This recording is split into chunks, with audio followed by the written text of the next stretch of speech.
Kaza namazlarыбыз көп. Бардык парыз намаздарыбызды окуп бүтүп, анан витр намазынын казасын окуганыбыз туурараак болобу же айырмасы жокпу? Бул жашоодон кеткенче казаларды окуп жетишпей калсак, тиги дүйнөгө барганда парыз намаздардан биринчи сура алабызбы? Же важиптерденби? Витр важипке кеткен убакытты парыздарга кетирсекпи деген ой келет дейт. Каза намаздар боло турган болсо, ал карыз болот дагы. Ар бир адам ошонун карызын кутулганга аракет кылыш керек.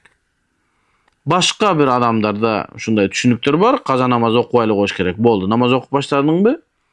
Эми калган каза намаздан окубай бул жака кете бер деген түшүнүк бар. Бул жерде бул эки түшүнүктүн ортосунда чоң айырмачылык бар.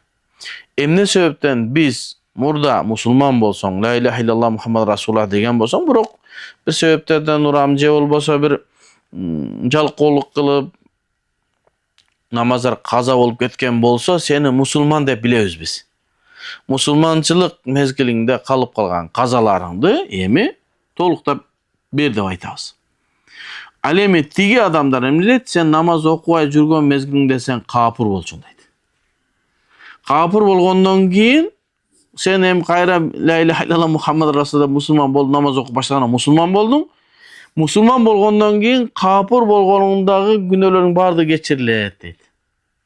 Toba kılıp kelip atpaysыңбы? Ошон үчүн казан окубаш керек дейт. Эгерде ушундай маанide болсо окубай эле кой. Жок. Мен анда мусулман эле болчумун, алхамдулилlah. Болгону жалкоолук кылып окубай жүргөм десе, анда окуш керек болот.